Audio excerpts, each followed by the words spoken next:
Imhotep. So today we're going to be talking about the bow in Asetianism. Now I really love this topic. This topic is quite near and dear to me. I also believe it ties into an initiation behind my very favorite card in the tarot, which is the Fool. Oh yes, this is my absolute favorite. So, let's get right into it. Now, one thing I particularly love about Asetianism is how so many elements that really make it unique and make it have that signature spark are seen inverted by the rest of society. So the bow in particular, we've seen across the years many people hating the community and Asetianists for having, the audacity to bow to somebody. They think, why would you bow to the master who wrote the book? Or why would you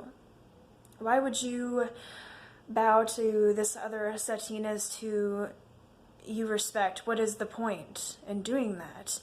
And why do you guys all show so much devotion to the order? You're not even a part of the order. Who are you, It's seen as unnatural.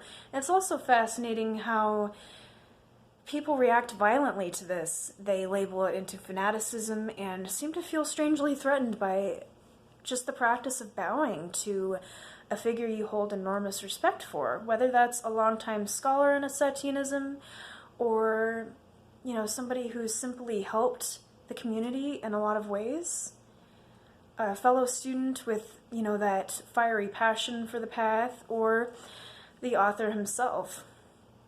It's something very unwelcome when it comes to the eyes of society, and it's so fascinating to observe. Now, one thing I find interesting about the bow is that it's very different from what we can see from the common definition of the word. And when we think about most people in society, they are often showing devotion, love, and loyalty in a very convincing way, right? You can immerse yourself in society, even if you're somebody who feels very, very different and removed and detached from people in general.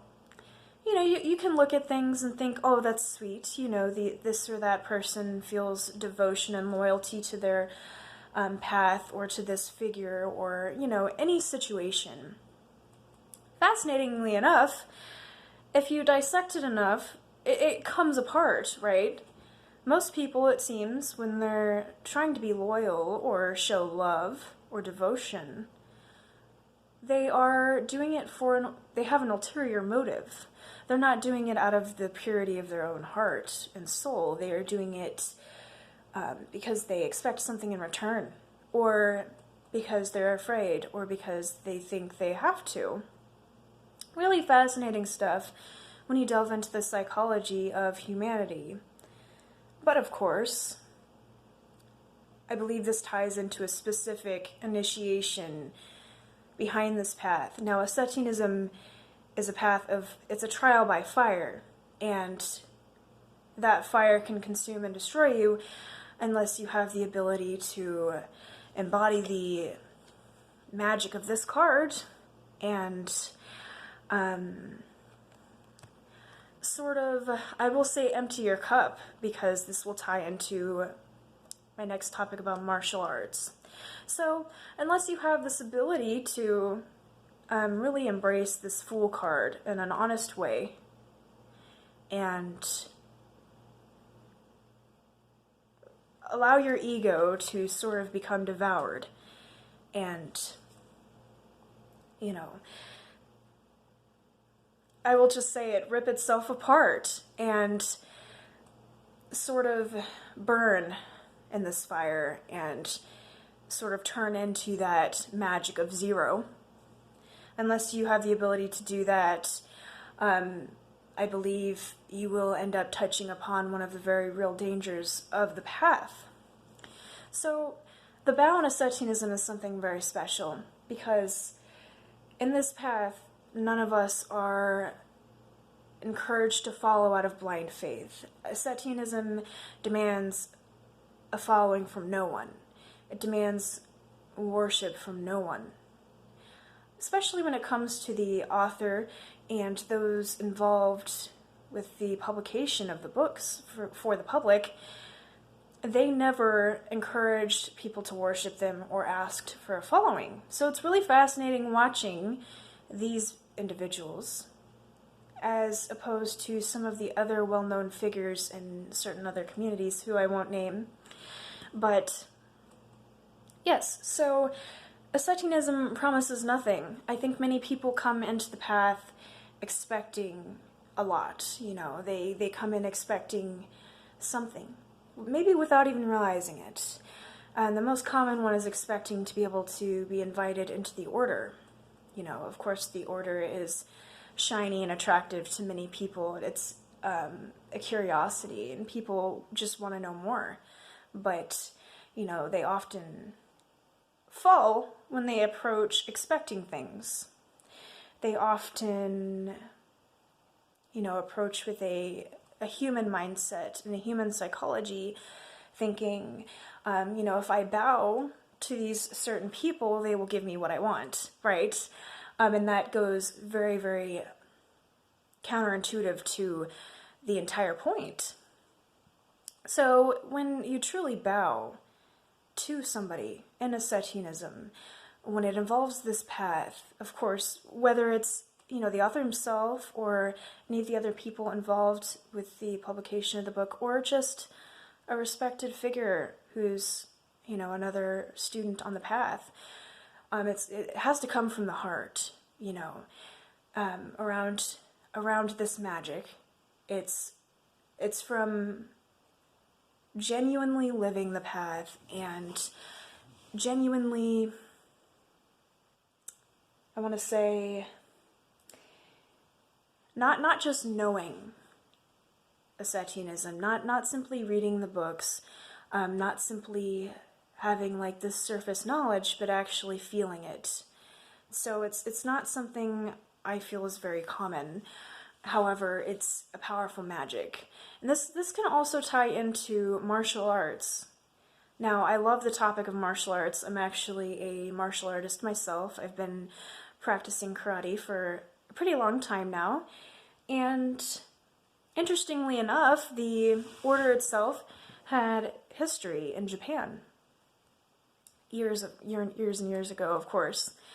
So, you know, I believe that, you know, Asetian wisdom had a very profound impact on the martial arts of Asian culture.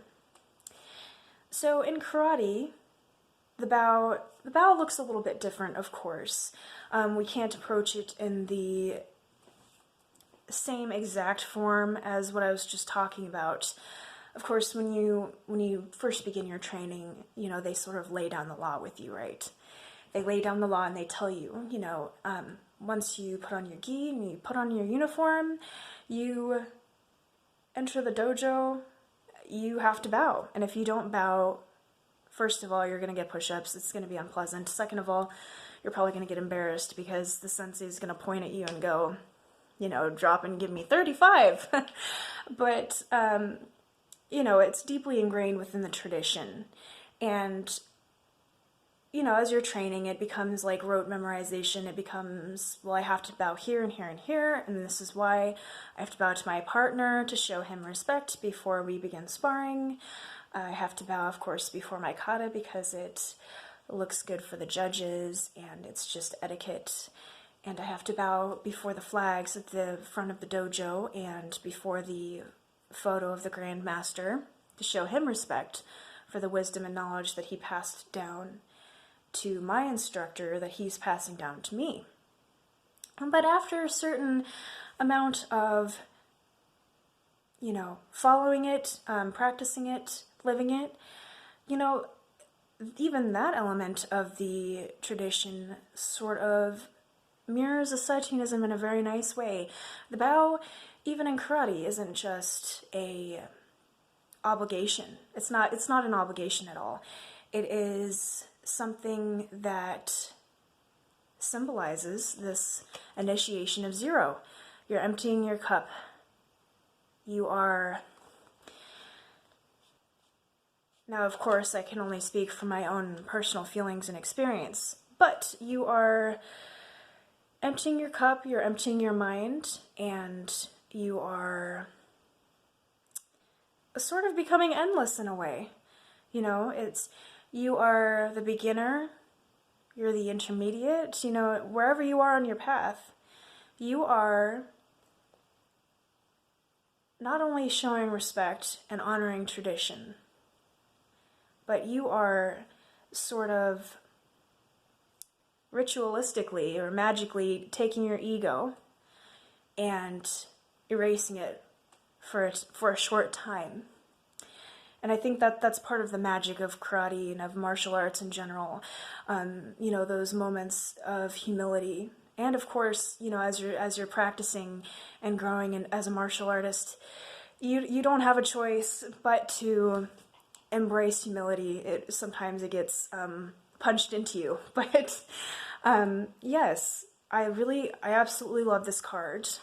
I might have a writing piece coming up about the initiation of the Fool and how it relates to the bow. But yes, these are my feelings about this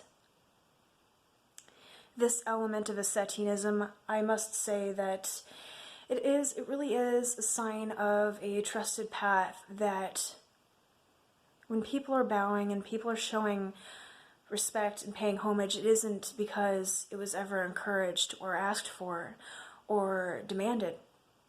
It was because it came from the heart. And I believe that's the only way you can truly trust any master or anything that he teaches, is if he simply brings out your own inner power without having to do much at all. And, you know, the students and initiates end up paying their homage and paying their respects simply from that pure force flowing from within.